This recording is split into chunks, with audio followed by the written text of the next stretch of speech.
Asier Arteaga, Grupo Eulen taldeko txirrindularia, gaur bigarren hemen afizionatuen lasterketan Iturmendi, zorionak.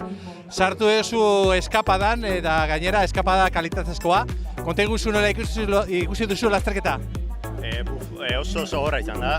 Hasieratik eskapan sartu da, eta posixe bukaeraino, juntatu da ondo moldatua, jende nahiko majoa juntatu da aurren, eta eman, azkenen hasiera guztia jungea, 30 segunduko tartekin, baina azkeneako ez dakitzen momentutan tarte atea dugu, gero selekzioa egin da, 3 jungea, eta bukaeran azkeneko aldapatan Estanislao Kalauik tanik gehiatu beha, eta bukaeran ja altzan aitea, eta bigarren guztua, oso guztua.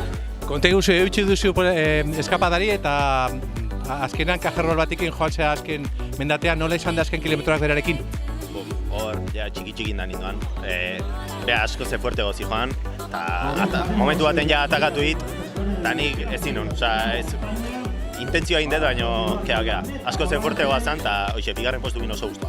Nola nire karrera inteligentea egin duzu, zorionak eskerrik asko. Bai, zuri eskerrik asko.